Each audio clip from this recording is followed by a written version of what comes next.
பிரியமான என் அன்பின் நிறை மக்களே, அன்பே கடவுள். இந்த உலகத்தில் அன்புதான் பெரிது. அன்புக்கும் உண்டோ அடைக்கும் தாழ். அன்பு இருந்தால் பூட்டு தேவையில்லை. இப்போ நிறைய வீடுகளில் இன்னைக்கு பூட்டு ஏன் தேவைன்னா அங்கே அன்பு இல்லை, அதனால தான் பூட்டு தேவைப்படுகிறது. நம்பிக்கை குறைந்து போய் விடுகிறது இல்லையா? ஒரு வீடு கட்டுனா முதல்ல காம்பவுண்ட் வாலை கட்டுறான். என் வீட்டுக்குள்ள யாரும் வராத, என் வீட்டுக்குள்ள மற்றவர்கள் யாரும் அவ்வளவு சீக்கிரம் எளிதாக வந்துவிட முடியாது. காலிங் பில்லே அதான், அனுமதி இல்லாமல் உள்ளே வராதே. அதுதான் வாழ்க்கை ஆகிவிட்டது. பழைய வாழ்க்கையெல்லாம் கதவுகள் இல்லாத வீடுகள், குடிசைகள் இல்லையா, சுற்றுச்சுவர் இல்லாத கிராம வாழ்க்கை என்றெல்லாம் இருந்தது மாறி அடுக்குமாடி குடியிருப்புகளில் அடுத்த எதிர்த்த வீட்டில் என்ன நடக்கிறது கூட தெரியாத ஒரு வாழ்க்கைக்குள்ளே நாம் கொஞ்சம் கொஞ்சமாக நுழைந்து கொண்டிருக்கிறோம். அதுதான் நிதர்சன உண்மை. இன்றைக்கு என் அன்புக்குரியவர்களே, இன்றைக்கு அன்பை நம்முடைய வாழ்வினுடைய மையமாக வைத்துக் கொள்ள வேண்டும். அன்பு இருந்தால் சட்டம் தேவையில்லை இல்லையா? அவங்க பிள்ளைகிட்ட சொல்ல படிடா அப்படின்னா அவன் படித்தான்னா என்ன அர்த்தம்? அவன் உங்கள் மேல் அன்பு வைத்திருக்கிறான் என்று அர்த்தம் இல்லையா? நம்ம திரும்ப திரும்ப படிடா படிடா படிடா படிடான்னு சொல்லி கடைசியில் போடுன்னு ஒரே போடுவோம். அப்ப என்றைக்கு அன்பு அங்கே ஏற்கப்படவில்லையோ அங்கே சில சட்டங்களை உருவாக்கி கொள்ளும், சில வழிமுறைகளை சொல்லுகிறோம். சில நேரங்களிலே அது தண்டனையாக கூட மாறிவிடுகிறது இல்லையா? எல்லாரும் இடது பக்கமாகவே வாகனங்களை ஓட்டி செல்லுங்கன்னா ஒரு நேரம் வலது பக்கம் ஓட்டினா அப்படின்னா விபத்து தான் ஏற்படும். அவ வாழ்க்கையிலே சமூகத்திலே இன்றைக்கு சட்டங்கள் ஒழுங்குமுறைகள் எல்லாம் மனிதனை ஒழுங்குபடுத்துவதற்கு தானே தவிர அவனை அழிப்பதற்காக அல்ல. இன்றைய வாசக பின்னணிக்கு வருவோம். ஓய்வு நாள். ஓய்வு நாள்னா என்ன? ஓய்ந்துடுறா, ரொம்ப பரபரப்பாக இருக்காது, கொஞ்சம் ரெஸ்ட் எடுங்க சார். ஏன் வாழ்நாள் முழுவதும் பரபரப்பாக இருக்கிறாய்? சற்று ஓய்வெடு. நல்ல வேளை கடவுள் இரவை படைத்தார்.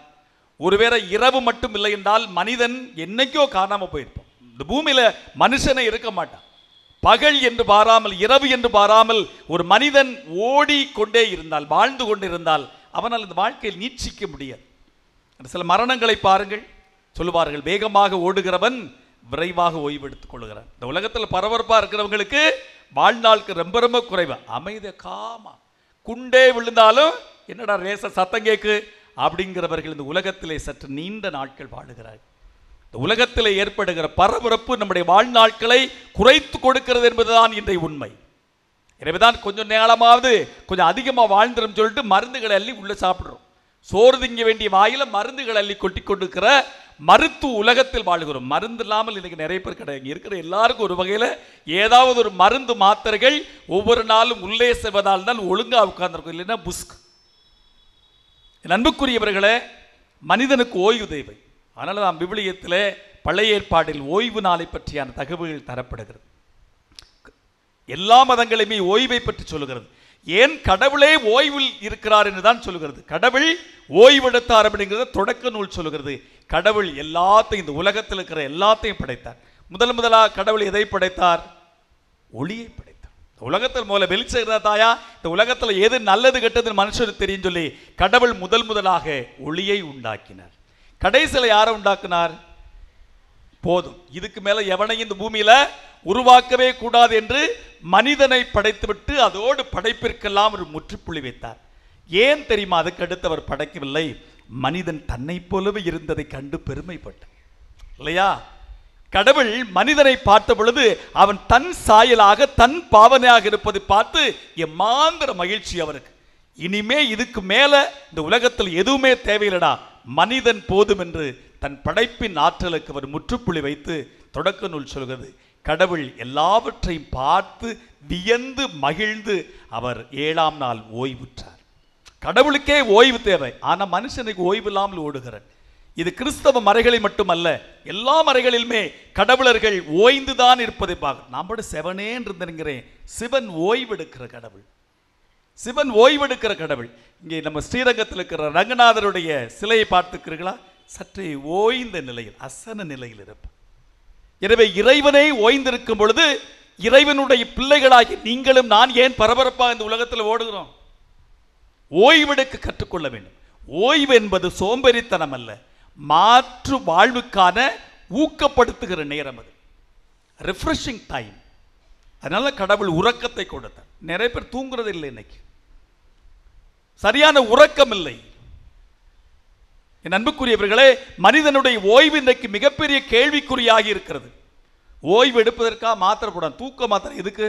சரியா தூக்க வரலையா, உடனே மருத்துவர் சொல்லுவாரு, ஒரு தூக்க மாத்திரை கொடுக்கிறார், தூங்கு.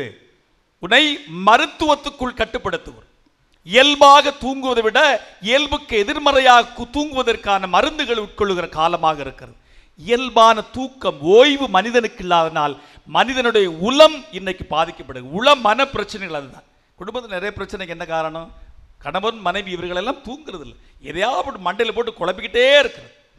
இந்த ஓய்வு இல்லாதனால் இன்னைக்கு மனித இதயங்கள் அமைதி நிலை எட்டி பார்க்கவே முடியவில்லை. நல்ல கனவு வரமாட்டுக்கு நிறைய பேருக்கு இல்லையா? நல்ல கனவே கிடையாது. ஏனென்றால் நீங்கள் யாரும், நாம் யாருமே நன்றாக தூங்குவதில்லை. எனவே எப்பொழுது கனவு வரும்? ஆராய்ச்சி செய்கிறார்கள். REM, ரேண்டம் ஐ மூவ்மெண்ட் அப்படின்னு ஒரு கணக்கு வைக்கிறார். என்னைக்கு நம்முடைய மனது ஒருங்கிணையப்பட்டு நல்ல ஆழ்ந்த தூக்கம் வருகிறதோ அப்பதான் கனவு வரும். என்றைக்கு உங்களுடைய மனம் பதபதைத்து அல்லோகலப்பட்டு அலங்கோலப்பட்டு இருக்கிறதோ, மனது பதபதைக்கிறதோ, அன்னைக்கெல்லாம் பேய் கனவு வருகிறது. எதிர்மறை எண்ணங்கள் தான் நமக்குள்ளே பக்க விளைவாக வருகிறது.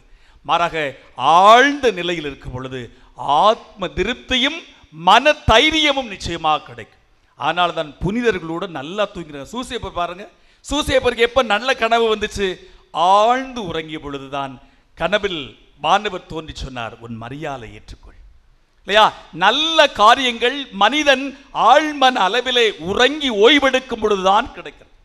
இது ஓய்வை பற்றியான சிந்தனை. அன்புக்குரியவர்களே, விவிலிய பின்னணியிலே இயேசுவினுடைய அந்த சீடர்களோடு உள்ள உரையாடலே பரிசேயர்களுக்கு ஒரு வாழ்க்கை முறைமை இருந்தது. ஓய்வு நாள்ல எதுவும் செய்யாதையா, அன்னைக்கு இறை காரியங்களை மட்டும்தான் செய்யணும் அப்படிங்கிற சட்டத்தை வகுத்து வைத்திருந்தார்கள். அப்ப ஞாயிற்றுக்கிழமை என்ன, எல்லாரும் கோயிலுக்கு போகணும். எதுல பார்த்தாலும் கோயில் சிந்தனைகளோடு இருக்கான், வேற எதுவுமே செய்யக்கூடாது. எந்த அளவுக்கு என்றால், ஒரு மாடு கிணத்துல விழுந்தா கூட ஓய்வு நாள் என்ன செய்யக்கூடாதாமே, தூக்கக்கூடாது. தன்னுடைய தாய் நோயிட்டிருக்கிறார் என்றால் அவளை மருத்துவமனை கூட கொண்டு செல்லக்கூடாது. எனவேதான் யூதர்கள் என்ன செய்தார்கள், ஓய்வு நாளுக்கு முந்தின நாளே சோறெல்லாம் சமைச்சு வச்சிருவாங்க. ஓய்வு நாளில் என்ன செய்யக்கூடாது, எந்த வேலையுமே செய்யக்கூடாது. அப்போ ஓய்வு நாள் என்பது நாம் சோம்பேறியாக இருப்பதற்காக அல்ல, மாறாக தொடர்ந்து அன்பு வாழ்க்கையில் இருப்பதற்காக அப்படிங்கிற செய்தி இன்னைக்கு சொல்லுகிறார். அப்போ ஓய்வு நாளில் அந்த சீடர்கள் கதிர் கொய்வதை குறையாக சொல்லுகிறார்கள் பரிசேயர்கள். ஆனால் இயேசு சொன்னார், இல்லை, மனிதனுக்கு பசி ஏற்படும் பொழுது ஒரு செயலை செய்கிறானே. பாருங்கள், தாவீது பசித்திருக்கும் பொழுது அந்த தூய இல்லத்துக்குள்ளே சென்று குருக்கள் மட்டுமே உண்ணக்கூடிய அந்த புனிதப்படுத்தப்பட்ட உணவை தானும் உண்டது மட்டுமல்லாமல் தன்னுடைய படை வீரர்களுக்கு கொடுக்கிறார் என்றால் அவன் சட்டங்களை மீறியவனா? இல்லை, அன்பினால் கட்டப்பட்டவன் என்பதன். அப்போ ஒரு மனிதனுடைய உள்ளத்திலே அன்பு இருக்கும் என்றால் அது பொங்கி வழியும். அதான் உண்மை. அன்புக்குரியவர்களே, இன்னைக்கு மனிதனுடைய இதயத்திலே இந்த அன்பு இல்லாத நாள்தான் இன்னைக்கு நாம் சிறைப்பட்டு இருக்கிறோம். அன்பு இல்லாதனால தான் இன்னைக்கு வெறுப்பு, இன்னைக்கு பகைமை, மன்னிக்க முடியாத தன்மை, இவையெல்லாம் இன்றைக்கு நம்முடைய வாழ்க்கையிலே புறையோடி நிற்கிறது. மாறாக அன்பு இருந்தால் நமக்கு சட்டங்கள் தேவையில்லை, அன்பு இருந்தால் வரைமுறைகள் தேவையில்லை, எல்லாம் சரியாக நடக்கும். எல்லாமே இந்த உலகத்திலே சரியாகவே அமைந்து விடும். எனவே அடிப்படையாக இது அன்பை வாழக்கூடிய நல்ல பழக்க வழக்கம் என்றால் நமக்கு நோன்பு நாள் தேவையில்லை, நமக்கு சட்டங்கள் நிறைந்த சமூகம் தேவையில்லை. மாறாக இந்த உலகத்திலே அனைவருமே அன்பினால் ஒருவர் மற்றவரை சார்ந்து வாழ்ந்து இந்த உலகத்தில் நாம் சாதிக்க முடியும். நல்ல அன்னை தெரசா ஒரு குடும்பத்திற்கு உதவி செய்வதற்காக சில உணவுப் பொருட்களோடு அந்த வீட்டுக்கு போகிறாள். போன உடனே அந்த வீட்டில் இருந்த அந்த பெண்ணிடத்தில் தான் கொண்டு வந்த அந்த அரிசி பருப்புகள் எல்லாம் கொடுக்கிறாள். அந்த வாங்கிய பெண்மணி உடனே அதை ரெண்டாக பிரிக்கிறாள். பிரிச்சுமா அன்னை தெரசா அந்த வீட்டில் உட்கார்ந்துருக்கும் பொழுதே ஒரு பை நிறைய பாதி எடுத்து அந்த பொருட்களையும் எடுத்து பக்கத்து வீட்டுக்கு ஓடி போகிறாள். அப்போ அன்னை தெரசா அவள் தட்டி கேட்குற, இங்கே போறீ அப்படின்னு. இல்லை, 5வது வீட்டில், என் வீட்டில் இந்த 5வது வீட்டில் இன்னொரு ஏழையான ஒரு குடும்பம் இருக்குது.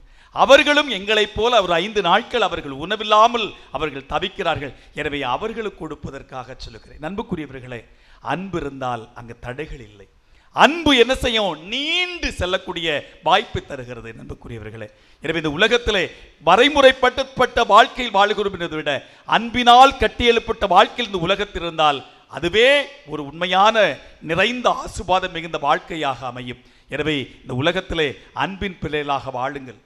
சட்டங்களால் இருக்கப்பட்ட பிள்ளைகளாக நாம் உலகத்தில் வாழ வேண்டாம். எல்லா சமுதாயமும் இன்னைக்கு சட்டங்களால் இருக்கப்பட்டிருக்கிற, எந்த நாட்டுக்கு போனாலும் சட்டம் வச்சிருப்பான். ஆனால் அங்கே அதையெல்லாம் தாண்டக்கூடிய அமைப்பு முறை இயேசு நமக்கு கற்றுத்தருகிறார். அன்பு இருக்கும் என்றால் அது இந்த எல்லா சமய சட்டங்களையும் அதை தாண்டி இருக்கும் என்று. எனவே அப்படிப்பட்ட ஒரு அன்பு நிறைந்த வாழ்க்கையை தான் கிறிஸ்தவ நமக்கு அடிப்படையாக சொல்லுகிறது. எனவேதான் அன்புக்குரியவர்களே, நான் கோயிலுக்கு போனேன், நல்ல பக்தியாக இருந்தேன், நல்லா பாட்டு பாடினேன், நல்ல நற்கருணை ஆசீர்வாதத்தில் இருந்தேன், நான் ரொம்ப பக்தியாக திருவிழாவுக்கு போனேன். இதை எந்த கேள்வியுமே இறைவன் தன்னுடைய கடைசி நாளில் கேட்பதில்லை. நான் பசியோடு இருந்தேன், எனக்கு நீ உண்ண கொடுத்தாயா? உன் அருகாமையிலிருந்து உன்னுடைய சகோதரன் தாகமாக இருந்தான், அவனுக்கு நீ குடிக்க கொடுத்தாயா? உன் அண்டையில் இருந்தவர்கள் தனிமையிலே, நோயிலே, சிறையில் இருந்தார்கள், அவர்களை நீங்கள் சந்தித்தீர்களா என்ற இந்த சமூக அன்பினுடைய கேள்விகளைத்தான் இறைவன் முன்னிறுத்த போகிறார். எனவே எவ்வளவுதான் சமய சித்தாந்தங்கள் சிந்தனைகள் நமக்குள்ளே இருந்தாலும் இந்த சமூக அன்பும் மன்னிப்பும் இந்த பகிர்வினுடைய வாழ்க்கை இல்லை என்றால் நம்முடைய இறை நம்பிக்கையே மிகப்பெரிய கேள்வியாக இருக்கும். எனவேதான் கிறிஸ்தவத்தை கடவுள் நம்பிக்கை நெறி என்பதை விட அன்பு கொண்ட நெறி என்பதை தான் அது சரியான அர்த்தமாக இருக்கும். எனவே கிறிஸ்தவம் என்றாலே அன்பு என்ற அர்த்தம். எனவே கிறிஸ்துவில் வாழ்கிற நாம் அனைவரும் ஒருவர் மற்றவரை அன்பு செய்யக்கூடிய நல்ல மக்களாக இந்த உலகத்தில் வாழ நம்முடைய புனித நல்ல ஒரு அருளை ஆசிரியர் நமக்கு பெற்றுத் தருகிறார். எனவே இந்த வளாகத்தில் இருக்கிற அனைவரும் உண்மையான கிறிஸ்தவர்களாக வாழ்கிறார் என்றால் உண்மையாய் ஒருவர் மற்றவரை அன்பு செய்யுங்கள், இறைவனுக்கு பயந்து வாழுங்கள், இறைவன் சொல்லக்கூடிய நல்ல செயல்களை வாழ்க்கையிலே வாழ்ந்து காட்டுங்கள், இறைவனுக்கேற்ற நல்ல சமூகமாக இந்த உலகத்தில் வாழுங்கள். அருளும் ஆசீரும் நன்மையும் எல்லா சகல நன்மைகளும் உங்களுடைய வாழ்க்கையிலே ஆராய் பெருக்கெடுத்து ஓடும். நிச்சயமாக இந்த எல்லா நலன்களுக்காகவும் நம்மவர் புனிதர் நமக்காக பரிந்துரை செய்வார். புனிதரில் நம்பிக்கை கொள்வோம், நல்ல நன்மைகளை இயேசு வழியாக பெற்றுக்கொள்வோம். இறைவன் இந்த திருப்பலியிலே உங்கள் ஒவ்வொருவரையும் சிறப்பாக ஆசீர்வதிக்கட்டும். ஆமீன்.